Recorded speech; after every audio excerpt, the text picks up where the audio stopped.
Boa noite. Está no ar o Roda de Entrevista, o seu programa semanal. Hoje, como forma de homenagear Goiânia no dia que comemora 84 anos, vamos voltar um pouco no tempo para contar a história da cidade, desde a sua fundação. Para falar sobre isso, o nosso convidado especial de hoje é o historiador e promotor de justiça Jales Guedes Coelho de Mendonça. Ele é pesquisador e doutor em História pela Universidade Federal de Goiás e autor do livro A Invenção de Goiânia, o Outro Lado da Mudança, obra que é resultado da sua tese de doutorado.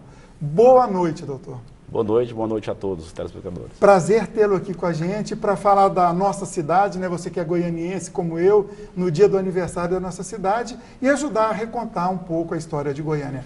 É verdade, já fui chamado 4 vezes e nessa oportunidade eu aceitei o convite com muita satisfação. Beleza, e para conversar com o Jales, a gente convidou o Givaldo Corsino, que é historiador, está fazendo doutorado em História, um paulistano que já está radicado em Goiânia não tem muito tempo, mas já assimilando o Goiás, né? Já são 7 anos de Goiânia, né? E eu fico muito contente de poder estar conversando aqui, né? E muito contente de estar aqui, né, estar nessa mesa com o Dr. Jales, é muito bom para a gente conversar um pouco, pensar um pouco nessa cidade que ainda está em crescimento, em consolidação. Perfeito. E outro convidado é o Edival Lourenço, jornalista e escritor, também não é goianiense, é nascido em Iporá, mas em Goiânia há muitos anos já também. Desde 1971. Então já está consolidado Cheguei como aqui goianiense. em Goiânia, a cidade deveria ter uns 280 mil habitantes, mais ou menos. Que diferença. Mas vamos lá, Jales. A invenção de Goiânia, o outro lado da mudança. Invenção. Eu li a orelha, li a introdução, li resumo de um dia para outro, consegui ler umas 50 páginas, já deu para entender a sua provocação. Mas explica para o nosso telespectador, invenção por quê? Porque Goiânia é uma cidade planejada. E toda cidade planejada, ela é uma invenção, é uma construção, e uma construção de várias pessoas, né? Então exigiu um planejamento, exigiu uma concepção, tanto que alguns urbanistas, inclusive de renome nacional, ajudaram na concepção do plano diretor da cidade, do seu início. Então, por isso, esse nome que a gente usou, né, esse vocábulo, a invenção de Goiânia. Você, no seu livro, você provoca, ou melhor, você pesquisou muito, e vamos dizer assim, provoca também o mito Pedro Ludovico, né, de que a cidade foi quase que imposta até a escolha do local onde a cidade ia ser construída. Aborda isso um pouquinho para a gente. Na realidade, a gente fez um trabalho estribado, uma pesquisa intensa de 10 anos. Né? Então, eu pesquisei esse assunto da escolha, porque esse assunto da escolha é o tema principal da transferência de outro estado, que foi em Minas Gerais. A capital de Minas Gerais era Ouro Preto.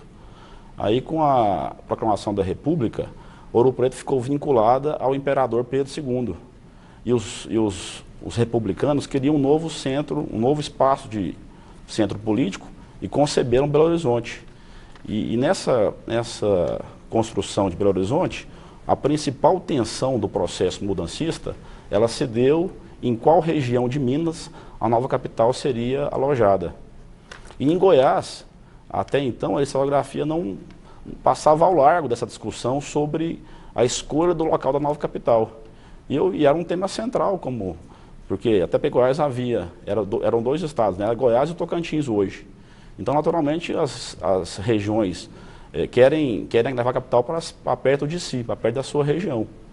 E aí eu fui estudar e verifiquei que havia também uma tensão, mas que ela foi solucionada pelo então interventor Pedro Ludovico de uma forma autoritária, porque ele concebeu uma comissão de 8 pessoas, que era presidida pelo arcebispo de Goiás, Dom Emanuel, mas que na realidade quem escolheu foi ele próprio. A comissão ela só serviu para escamotear, né, dar um caráter de democracia, mas quem escolheu de fato foi ele. Tanto que eu achei o relatório da comissão, ou da subcomissão, de técnicos, de engenheiros, que escolhia, né, a cidade de hoje Silvânia, na época Bonfim.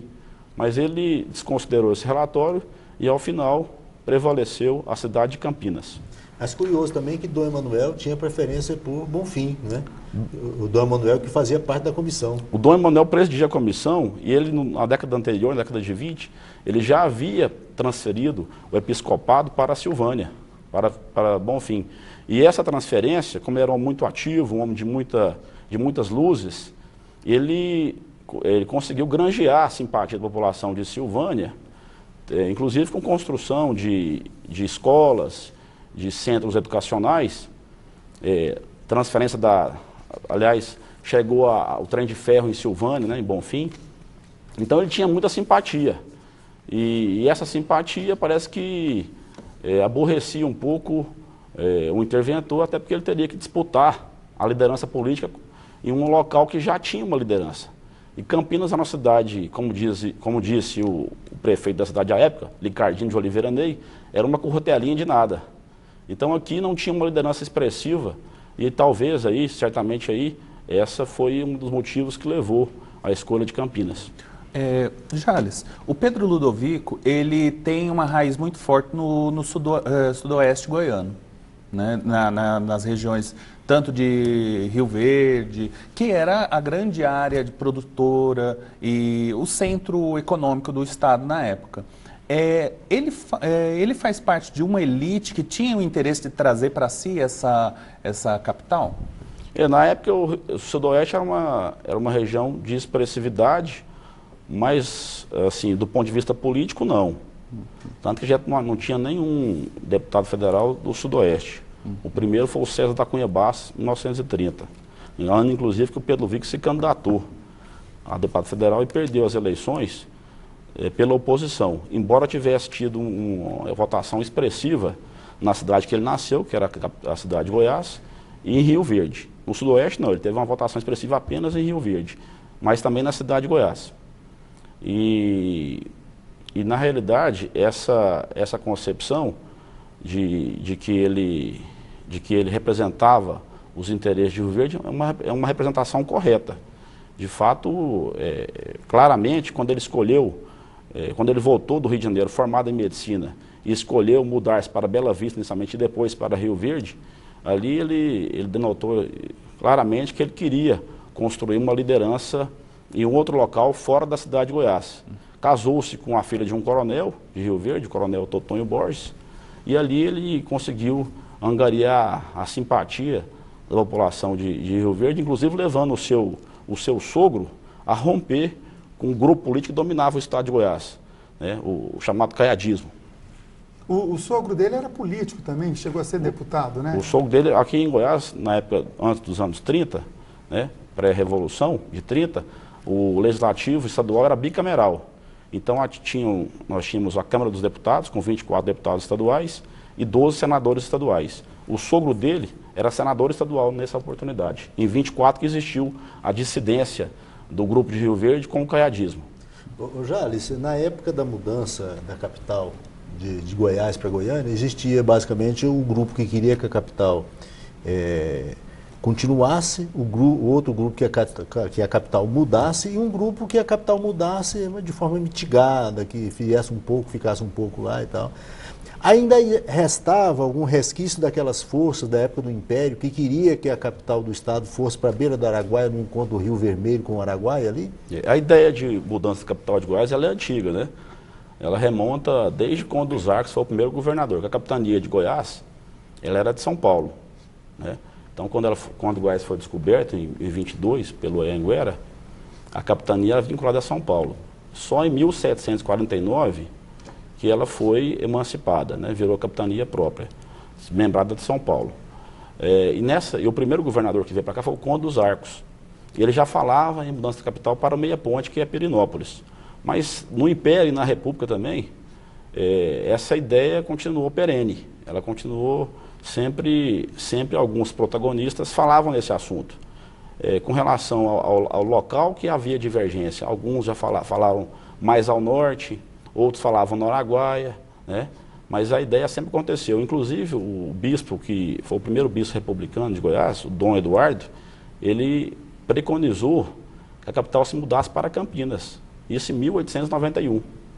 Agora, você falou da preferência de Pedro Ludovico por Campinas. Estava competindo, as outras cidades já tinham saído do páreo, né? Estava Bonfim, hoje Silvânia e Campinas. E o que Bonfim, sem fazer trocadilho da palavra, tinha de bom para o relatório da comissão apontar que Bonfim seria melhor? Bom, a questão do clima, a questão da quantidade de água, mas especialmente o trem de ferro. O trem de ferro, ele abastecia a cidade, né? Tinha lá uma estação ferroviária e isto diminuiria certamente o custo da construção de uma nova cidade, né? Porque tinha que vir cimento, tinha que vir ferro de outras localidades e certamente o trem de ferro, naquela época não havia posto de gasolina, né? Então o combustível era um elemento dispendioso para a construção de uma cidade. Só complementando em cima disso, Oswaldo, e Campinas, a gente sabe que no Goiânia tinha a linha de ferro lá abaixo da Goiás Norte. Mas em né? 50. Em 50, é isso que eu queria saber. Nessa época, Campinas não tinha. Campinas não. Não tinha. No Campinas não tinha. O trem de ferro, ele parou em Anápolis em 35. Né? Mas nessa época da construção, que foi no começo dos anos 30, ela estava em Bonfim. Givaldo, vamos para o primeiro intervalo, aí Ok. eu volto, passo a bola para você Sem fazer a primeira pergunta. Nós vamos então para o primeiro intervalo, nesse 24 de outubro, falando um pouco da história da fundação da nossa cidade, com o historiador e promotor de justiça Jales Mendonça.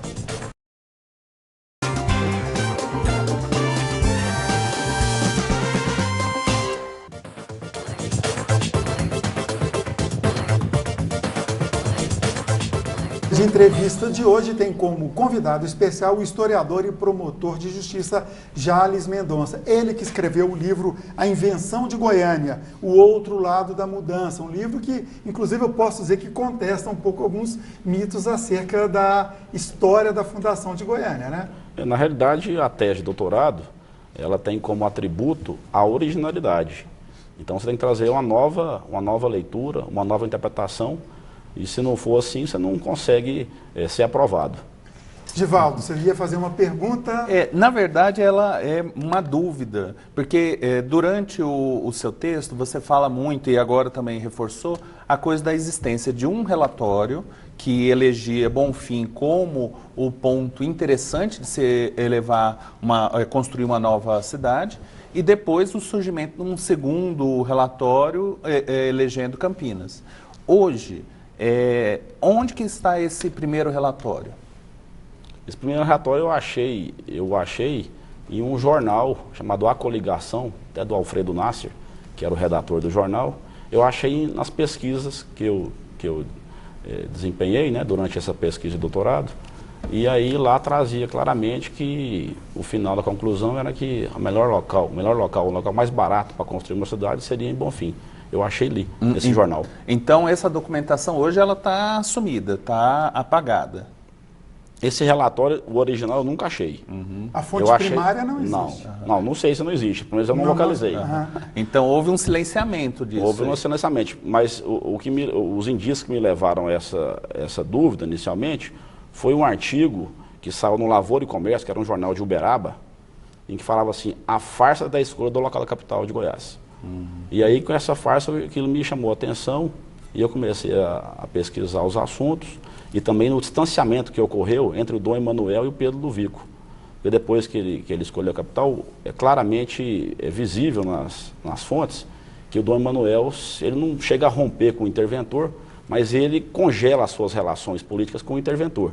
Tanto que na primeira missa que é celebrada em Goiânia, né, no final do ano de 33, ele não participa. Em Jales, naquela época, o pessoal que tinha alguma posição diferente da posição do Pedro Ludovico, normalmente não encontrava espaço na imprensa local, né? Por isso que você até mencionou que isso foi publicado lá em Uberlândia, né?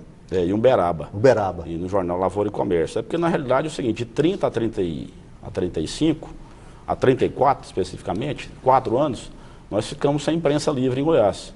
Então, quem era dissidente ou era opositor ao interventor, ele só conseguia a sua voz, né, em jornais do Rio de Janeiro, de São Paulo ou de Minas Gerais.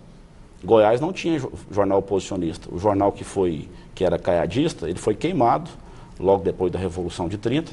O Democrata, que circulou durante 17 anos, ele foi queimado, foi empastelado o jornal. Só voltou a ter um jornal oposicionista em Goiás em 34, o jornal A Coligação. Você falou aí dos Caiado e de oposição, queria até perguntar, como é que foi a participação dos grupos políticos Caiado, Bulhões e Velasco em cima, que eram os grandes grupos políticos, além de, lógico, o Pedro Ludovico Teixeira. Como é que foi a participação deles na ideia, na escolha de Goiânia? Se fala muito que o grupo Caiado foi o grupo que era majoritário na oposição, mas essa leitura é uma leitura que ela tem que ser temperada. Eu falo assim, por exemplo, na UDN. A UDN, ela foi um partido que existiu de 45 a 65, né? 21 anos, e o grupo caiadista nem sempre foi hegemônico. Ao contrário. Né? Dentro da UDN, você Dentro diz? da UDN. Se nós pegarmos, por exemplo, os candidatos da UDN a governador, só tem um que era vinculado historicamente ao caiadismo, que é o César da Cunha Bastos. Todos os demais, ou eram dissidentes do Pedro Ludovico, ou eram pessoas que corriam em outra ala da UDN. Por exemplo, a ala do Jales Machado Siqueira, que é o pai do Otávio Lage. Né? Tanto que o primeiro candidato da UDN a governador de Goiás foi o Coimbra Bueno, que foi o homem, o engenheiro, que construiu uma dissidência. Depois o Galeno Paranhos, que também é uma dissidência, que foi secretário de Segurança do Pedro Ludovico no Estado Novo, e também é uma dissidência. Então, falar que o caiadismo era o grupo hegemônico, isso tem que ser temperado e tem que ser interpretado de uma forma mais parcimoniosa, penso eu. Charles, disse que na época que foi criar Goiânia, foi feito um concurso para escolher o nome da nova capital. E o Pedro Ludovico era um sujeito assim, que tinha uma liderança tão forte que o nome escolhido foi Petrolândia, em homenagem a Pedro. Isso consta nas suas pesquisas? Teve um concurso do Social, né? O Social. Que falou sobre isso e tal, mas o que prevaleceu foi o nome Goiânia, né? Que era um nome que fazia alusão a um poema do pai do Vitor. Do Hugo de Carvalho Ramos e do Vitor de Carvalho Ramos. Tinha dois filhos. Eu gostava tanto do Vitor Hugo que colocou um filho Vitor e o outro Hugo, né?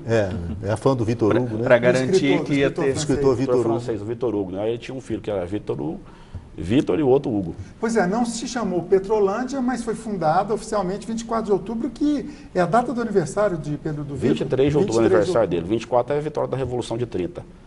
Então, aí aproveita e junta essas datas comemorativas. A celebração do aniversário de Goiânia, da Pedra Fundamental, que eu falei, a Pedra Fundamental foi celebrada no dia 24 de outubro de 33. Né? A escolha do local da capital foi em maio de 33. Então, 24 de outubro, porque é a celebração da vitória da Revolução de 30. Porque toda revolução, ela quer pôr abaixo, essa é uma concepção atávica de toda revolução, o passado. Né? Isso foi na Revolução Russa, na Revolução Francesa, inclusive... Mudou o calendário. Mudou o calendário gregoriano e passou até o ano 1, o ano 2, que era o ano a partir da Revolução. Então, todo o antigo regime tem que ser posto abaixo. E não é usual, é usual, aliás, a concepção de que o velho é ruim, é atrasado. E por isso a construção de São Petersburgo na Rússia, a construção de Washington, a construção de Belo Horizonte e a construção de Goiânia. Então, a cidade de Goiás ficou associada às oligarquias, né? As oligarquias do passado, a República que Velha. Foram demonizadas, a República Velha e ao Império, né? E ao Império. E foram demonizadas essas oligarquias e que havia a necessidade para a Revolução da construção de um novo centro político. E aí apareceu Goiânia. Mas a ideia de mudança de Goiânia, ela já vai aparecer, da capital para um novo espaço, ela vai aparecendo durante vários momentos na história do Estado. Esse pendor pela mudança também está relacionado ao desejo de criar o novo na região? Pode-se dizer que sim, né? Mas o fato é que essa ideia, ela teve uma perenidade, mas nunca foi efetivada, né? Então, uma ideia foi intermitente, mas na realidade nunca ninguém efetivou de fato, até porque o orçamento de Goiás, na oportunidade, era muito modesto, né? O Goiás era o antepenúltimo estado da federação Se pegarmos, por exemplo, a atividade econômica, o PIB do estado, só estávamos à frente do Piauí e do Mato Grosso. E haviam 20 unidades federativas, Goiás era o antepenúltimo. Então era difícil você construir uma cidade numa condição econômica dessa. Eu me lembro, essa informação que você colocou agora, que Goiás era a penúltima unidade da federação, no livro do Chaú, né, que ele inclusive escreveu a orelha do seu livro também, dessa questão do atraso de Goiás, da insalubridade da cidade. Eu sei que falar em suposição para um historiador, e tem dois aqui na mesa, eu não posso até cometer esse pecado, né? Mas era irreversível a mudança? Se não acontecesse naquele período, ia acontecer 10, 20, 30 anos depois?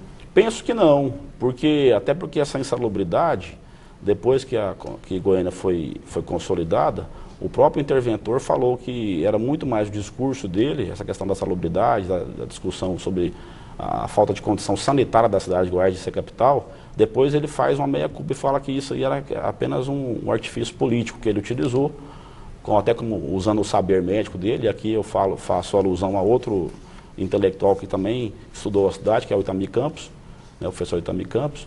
E na realidade, então, tinha muito de bravata, muito de argumento, que muitas vezes não representava a realidade da situação. E a cidade de Goiás também havia um pensamento divergente de várias pessoas, inclusive o Gilberto Júnior, o Emílio Póvoa, que viam na cidade, o Sebastião Fabricurado, que viam na cidade de Goiás um potencial imenso de ser um centro urbano forte, porque fala-se muito que a cidade estava cercada de morros, mas não é verdade.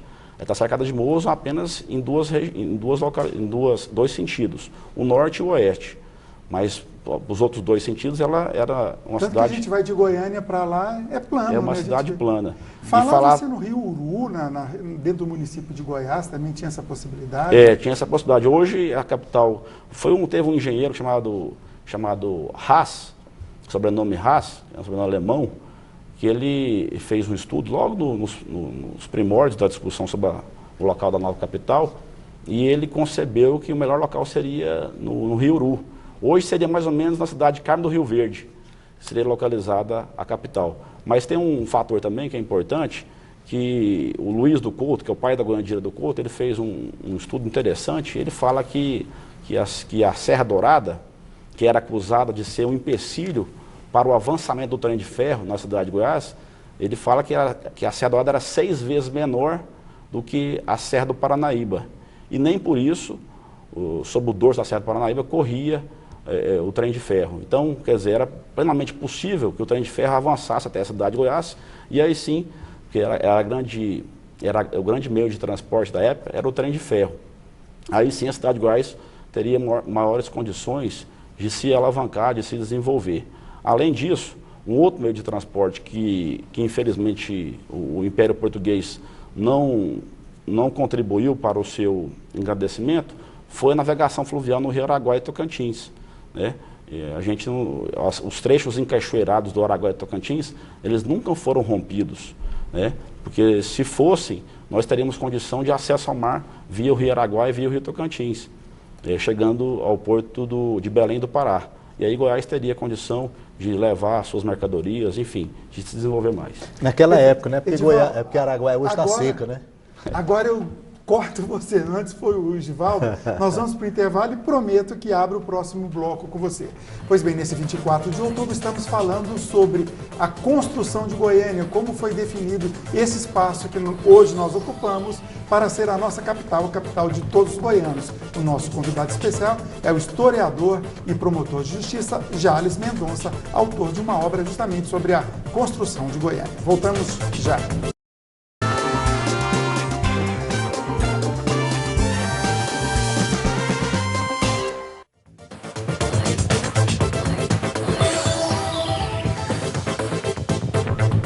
Neste aniversário de Goiânia, estamos conversando justamente sobre tudo o que aconteceu antes de a capital ser transferida da cidade de Goiás para esse espaço que hoje nós ocupamos, que antes era a cidade de Campinas. E nesse sentido, o nosso convidado especial, o historiador e promotor de justiça, Jales Mendonça, que escreveu o livro A Invenção de Goiânia, o outro lado da mudança. E eu passo a bola para o Edival Lourenço, que tinha uma pergunta no bloco anterior. Jales, no seu livro você fala que havia uma corrente que não queria uma mudança e o outro que queria uma mudança radical. E o Pedro do Vico foi pela terceira via, tentando unir tentando juntar a opinião a favor dele desses dois grupos. Como é que foi isso? Na realidade é o seguinte, eu verifiquei que o Pedro do Vico era vilaboense, ou seja, nasceu na cidade de Goiás. E tinha uma liderança forte na cidade de Goiás. E como é que ele ficou com esse pessoal que era a base política dele principal, se o principal projeto político que ele tinha como governador, como interventor, era justamente tirar a capital dali. E no Brasil, a nossa cultura política era muito harmoniosa, ela sempre privilegia esses pactos de consenso. E eu verifiquei que aconteceu justamente isso nessa situação. Ele fez um acordo com a elite vilaboense, quando eu falo vilaboense é de Vila Boa, da cidade de Goiás, em que ele mudaria a capital, ele levaria avante o projeto dele de mudar a capital, só que preservando os interesses da cidade de Goiás. E preservando principalmente o avanço cultural que havia sido alcançado a duras penas pela cidade de Goiás. Vocês vejam que a cidade de Goiás era o único município do estado em que havia uma rede de ensino completa pública, que saía do jardim de infância, passava pelo Liceu de Goiás, pela escola normal e chegava à Faculdade de Direito, que era o único estabelecimento de ensino superior no estado. E toda essa rede de ensino ela foi levada a fórceps para Goiânia, o que é até uma situação pouco comum, né? Porque escola não se transfere, escola se constrói outra. Mas com relação à mudança não aconteceu isso. E aí esse pacto, a historiografia tradicional, ela divide entre mudancistas e antimudancistas. E aí eu verifiquei um dado objetivo, analisando os dados eleitorais das 3 eleições de 30, nós tivemos 3 eleições nos anos 30, em 33 para a Constituinte Federal, em 34 para a Constituinte Estadual, em 35 para as câmaras legislativas, né, prefeituras. Nas 3 eleições, o partido do Pedro do Vico ganhou as eleições na cidade de Goiás, mesmo com um projeto mudancista. Falei, ora, tem alguma coisa que está mal explicada, porque se o povo era tão radical contra a mudança, o resultado natural seria uma derrota fragorosa na antiga capital. E não foi isso que aconteceu. Por exemplo, em 35, nas eleições para a Câmara dos Vereadores, o partido do Pedro Vico ganhou 8 vagas das 10 existentes. A oposição, que a gente fala o caiadismo, só conseguiu granjear 2 vereadores. Então isso espelha claramente que existia uma coisa que até então não estava mostrada. E aí eu verifiquei e denominei essa corrente intermediária de mudancismo condicionado. Eu apoio a mudança desde que se preserve a cidade de Goiás. Então, a gente poderia dizer, não pela mudança em si, mas por não ter cumprido promessas, Pedro do Vico traiu a cidade de Goiás? Esse sentimento, ele povoa o imaginário coletivo da cidade de Goiás. Tanto que não existe nenhuma rua com o nome de Pedro do Vico na cidade de Goiás. É interessante isso porque você até falou de escolas, né? Não vem ao caso eu falar da minha vida particular, mas, por exemplo, o meu avô materno era professor do Liceu de Goiás e veio transferido para Goiânia. Justamente em cima disso que você falou de trazer. E eu ouvia muito quando criança essa questão até de uma certa forma preconceituosa, de um ranço dos vilaboenses, de pessoas da cidade de Goiás que nunca vinham em Goiânia por ressentimentos. Teve isso no seu trabalho? Você descobriu isso? Eu posso fazer aqui 2 menções a fatos que podem ajudar a ilustrar isso. O primeiro deles é o seguinte, tem um artigo do médico, que era um médico famoso na cidade de Goiás, chamado João Perillo. E ele associa a mudança da capital a um cavalo de Troia, né? Interessante. E outro elemento que pode ajudar a corroborar o que eu estou falando é um poema. O senhor é poeta, doutor Edival? Um poema da avó da Cristiana Lobo, jornalista do Globo Sim, News. Ela, inclusive, é bom ressaltar que ela é goiana. Ela é goiana. Formada aqui na UFG. Chama Josefina, salvo engano, Josefina Mendes.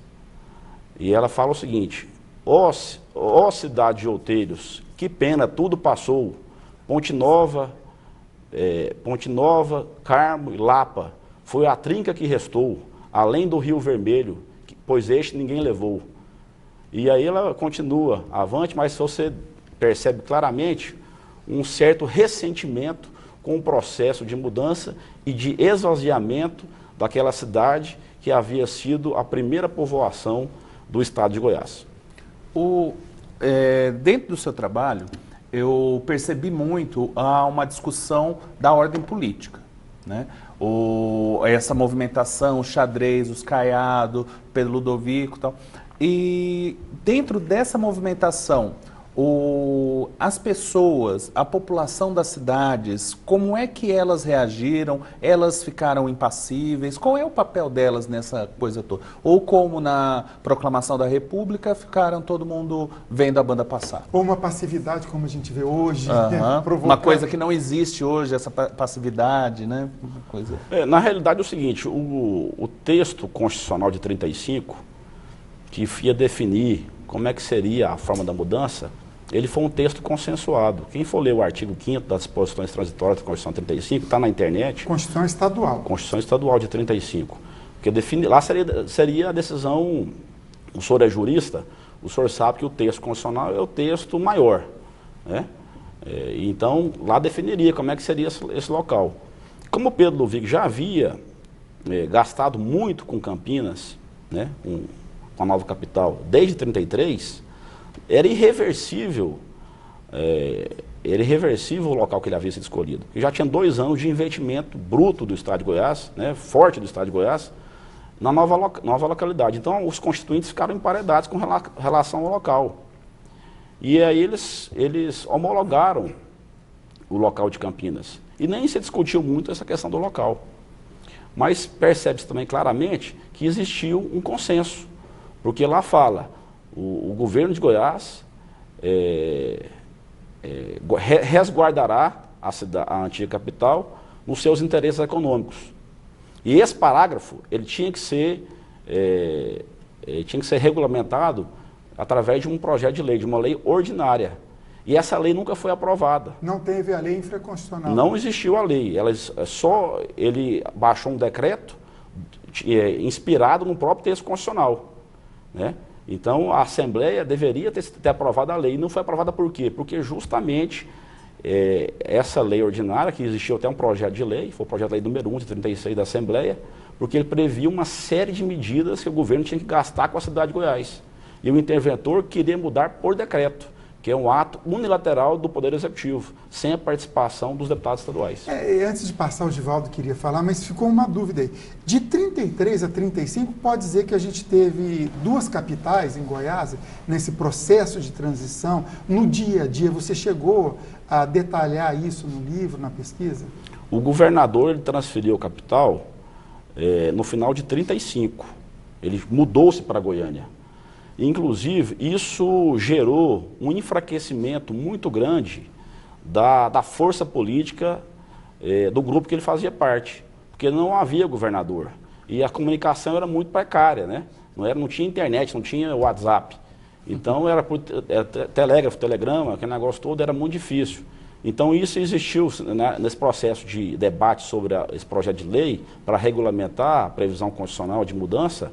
Você percebe claramente que havia uma dificuldade de tomar decisão às vezes rápida, de um dia para o outro, um debate do governador. E isso realmente aconteceu, mas não havia 2 cidades, não. A capital era Goiás.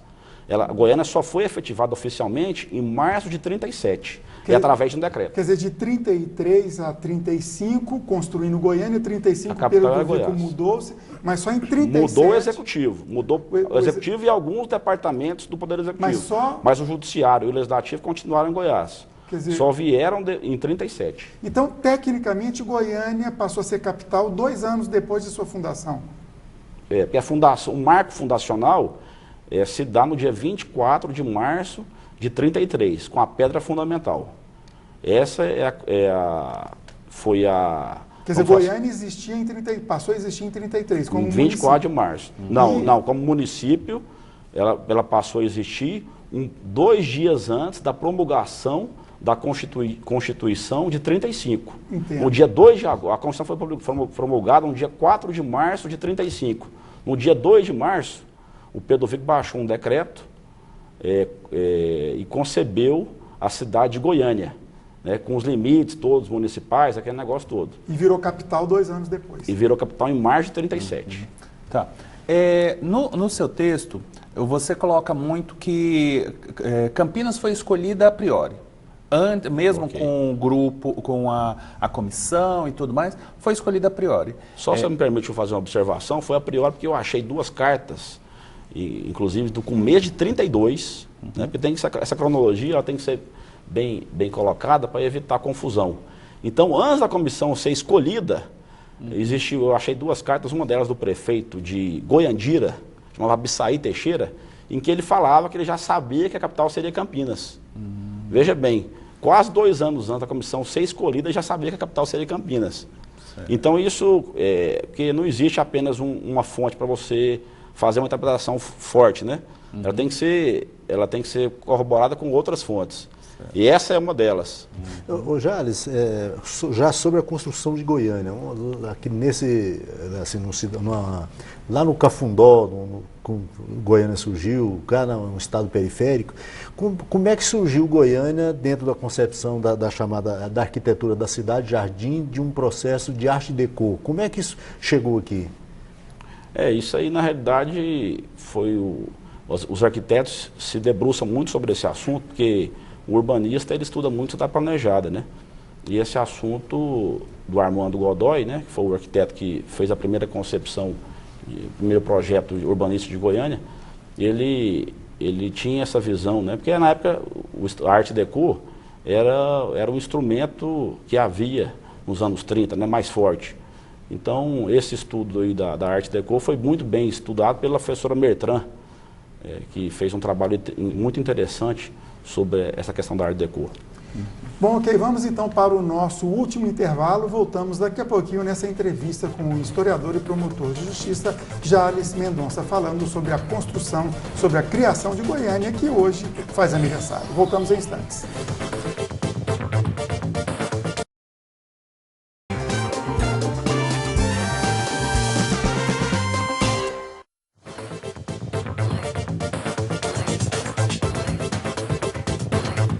Neste 24 de outubro, aniversário de Goiânia, nós temos como convidado especial no Roda de Entrevista o historiador e promotor de justiça Jales Mendonça. O motivo principal da nossa conversa é seu livro, A Invenção de Goiânia, o Outro Lado da Mudança. Bom, o telespectador percebeu que o tempo todo eu falo historiador e promotor de justiça. Ele, inclusive, hoje é chefe de gabinete do Procurador-Geral de Justiça, né? O Procurador Benedito Torres. Pois bem, e você é promotor de justiça já há muito tempo, é graduado em Ciências Sociais, tem uma graduação em Direito, é lógico, especialização em Direito Administrativo, mestrado em História, doutor em História, membro do corpo editorial da Revista do Ministério Público e uma função recente também nomeada pelo, então, Procurador-Geral da República, Rodrigo Janot, do Comitê Gestor do Plano Nacional de Gestão e Documentos e Memórias do Ministério Público. Falta alguma coisa nesse currículo aí?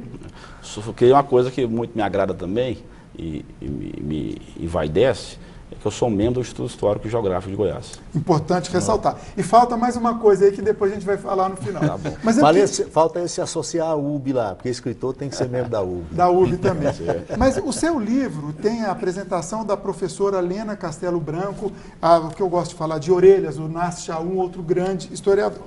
E você... E o prefácio do professor Noé. Do professor Noé. Foi meu orientador. Perfeito. E nesse tempo todo você na labuta, lá no Ministério Público trabalhando. E é lógico que toda pesquisa acadêmica o que vale é o conteúdo, mas a gente vê pelo tamanho do livro e vi na bibliografia o quanto você pesquisou. De fato. E você já está pensando em um outro livro no pós-doutorado.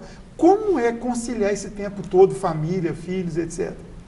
Você tem que ter muita força de vontade. Eu acho que o principal fator para você escrever o livro é dedicação e fixar marcos, prazo.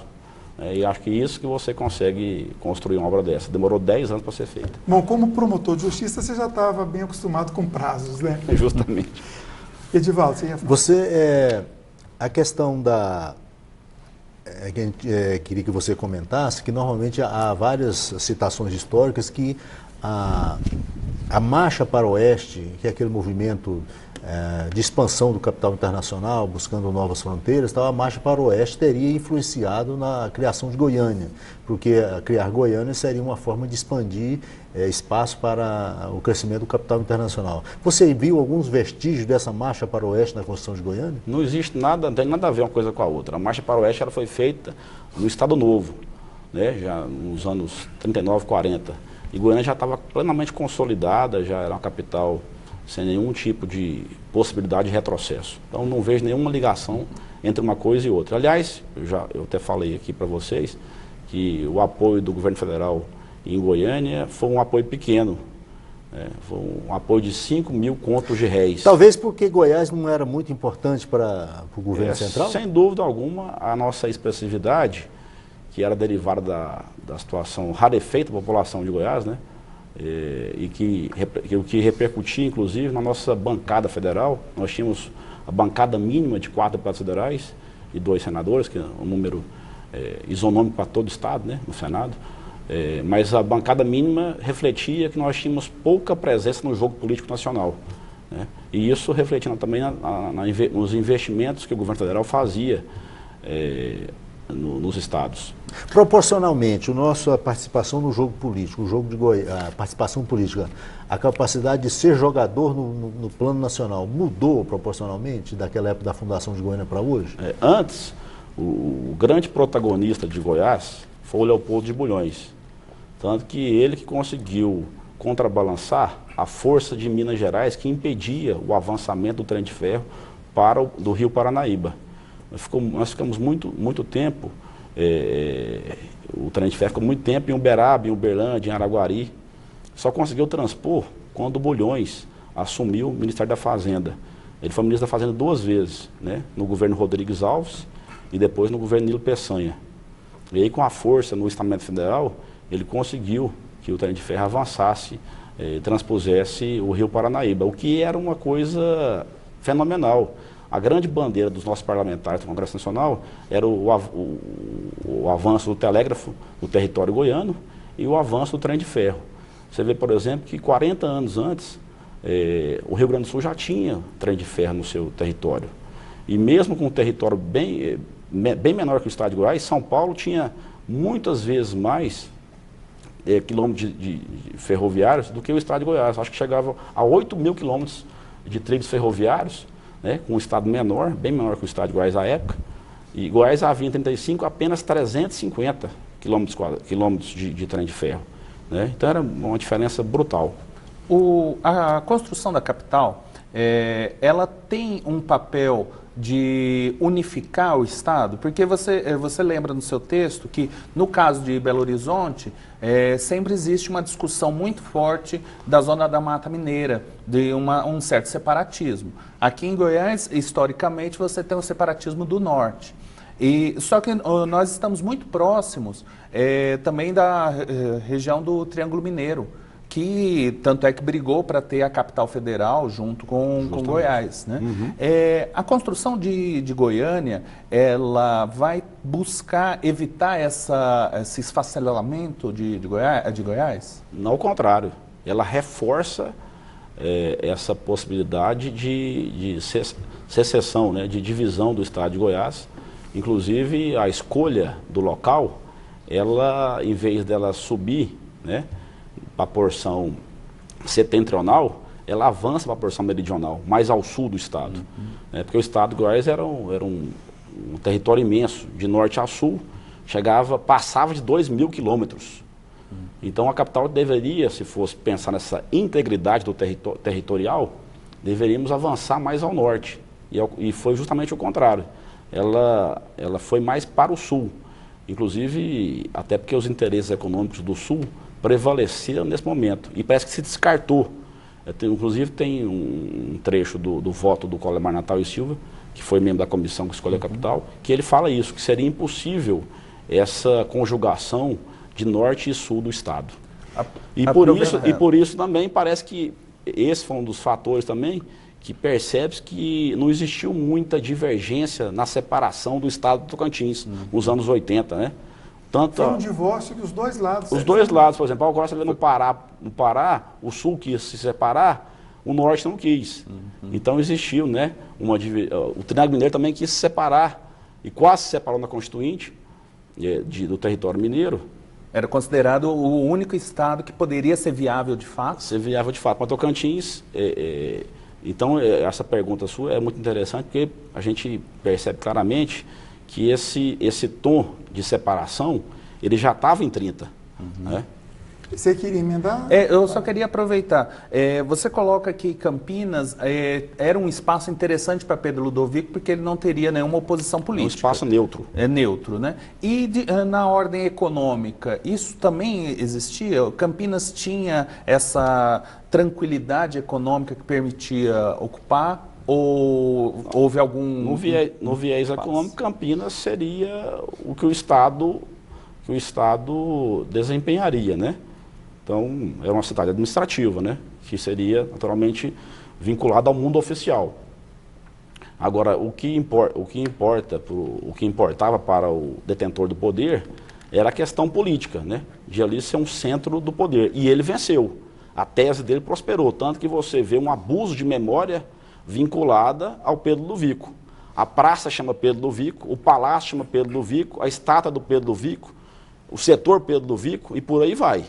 Né, se formos catalogar aqui, deve ter mais ou menos, mais ou menos uns 50 nomes de Pedro Ludovico em Goiás, né?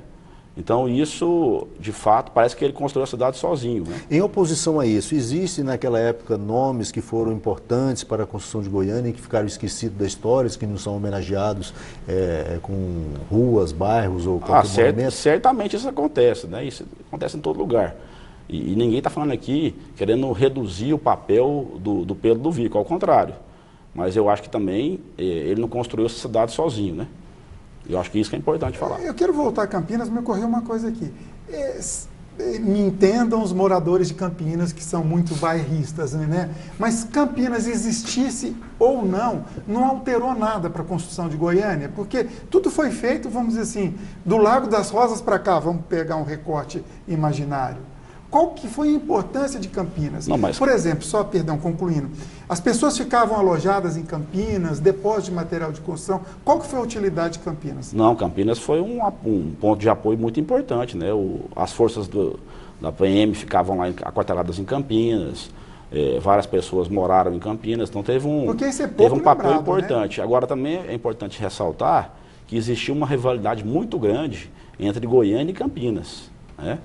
Tanto que isso se percebe claramente assim, por exemplo, quando você vai ouvir o Willis Rezende, você percebe isso, que havia uma rivalidade entre os moradores de Campinas e os moradores de Goiânia. E até no futebol, né? Até no futebol. O time que era de Goiânia era o Goiânia Esporte Clube, que era o time oficial, né?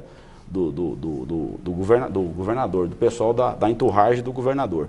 E o time de Campinas era o Atlético Goianiense. Mas o time do povo, que isso não se transfere, o amor a um time não se transfere por decreto, né? O time do povo foi o Vila Nova. Ele queria tocar nesse assunto, esse coração. Engraçado, né? O setor Vila Nova é esse setor mais popular, né? Popular. E por isso que foi essa identificação com a população mais pobre, né? Pelo Vila Nova. Saindo da história, falando do presente, e esse coração vilanovense, inclusive no currículo, na bibliografia, ele sempre coloca, né, no final, vilanovense desde que nasci. Eu sempre defendi que o goianiense tivesse torcesse para o time da capital, né? Então eu acho importante a gente reforçar o futebol goiano nosso. E é muito comum aqui em Goiânia da pessoa torcer para o time do eixo Rio-São Paulo e para um time de Goiânia. Mas eu acho que isso enfraquece demais o futebol goiano. E quando eu morei em São Paulo, eu voltei para Goiânia, eu verifiquei que isso era uma coisa pouco inteligente. E aí eu falei, não, agora eu sou 100% vilanovense.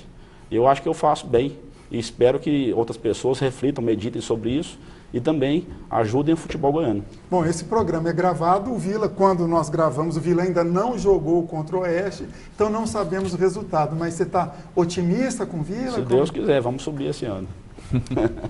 Divaldo, você ia perguntar? Não, e agora é mais essa perspectiva assim, a cidade, ela conseguiu contemplar tudo aquilo que estava na ideia original? Eu acho que ela superou a concepção original, embora tivéssemos alguns retrocessos na parte ambiental. Né? Eu sou muito ligado à questão ambiental e eu acho que o projeto inicial era uma cidade com mais verde, mais árvores. Mas tem um projeto que é muito interessante, que é o Parque Linear Macambira-Niguns, que se for executado como foi planejado, será um parque modelo para o mundo. Tanto que quem financia são os bancos internacionais. E não é à toa que eles financiam esse projeto. E o acervo histórico, como é que você vê hoje, né? A gente ainda tem tanta coisa, mas a gente vê sendo destruída da história da cidade. A gente precisa de mais avançar nesse campo, foi uma menção muito boa que o senhor fez, especialmente no gabinete literário da cidade de Goiás. Lá existem jornais que só se acha lá e estão acondicionados de forma precária demais. A gente precisa ter um olhar, porque depois que a fonte, né, que está em papel, ela se perde, não se volta mais. Então, acho que a gente precisa de realmente resgatar e preservar as nossas fontes históricas, porque Goiás tem uma vocação para ser um estado protagonista na Federação Brasileira. Nós somos, o senhor mencionou aqui, que nós somos o antepenúltimo estado da Federação. Hoje nós somos o 9º em PIB de 27 estados, ou seja, estamos no terço mais importante dos estados brasileiros. E em 20 anos, a continuar crescendo com os índices hoje, Goiás será o 5º estado da Federação Brasileira. Então nós teremos outra dinâmica, outro protagonismo no concerto federativo brasileiro. E aí, quando chegarmos a essa situação, naturalmente que a nossa história, as nossas tradições terão que ter mais relevância, né? E aí a gente precisa de hoje acautelar essas fontes que estão se perdendo. E é possível isso? Sem dúvida alguma, mas precisa de investimento, de boa vontade, de força. Eu acho que muita gente tem essa intenção, inclusive o professor Edival, que é um intelectual respeitado no Estado. A gente tem que fazer uma campanha nesse sentido. Ministério Público é peça importante? Ministério Público, inclusive, eu solicitei, quando eu fui promotor em Itumbiara, o tombamento como patrimônio nacional da ponte Afonso Pena, que é a ponte que divide o estado de Goiás com Minas Gerais, no Rio Paranaíba. Ela estava lá um pouco esquecida, e eu fiz o pedido, e como promotor de justiça de Itumbiara, e o IFAM, em 2007, registrou ela como ponte, como patrimônio nacional do Brasil. Quer dizer, aquela ponte que a gente indo pela BR-153, ela fica à direita, mais para dentro da cidade, é uma ponte que tem mais de 100 anos, se não me engano. Ela foi a ponte do Caidor, que ela é chamada. Que ela passava porque o gado caía, é uma região meio íngreme, o gado caía no rio e alguns morriam.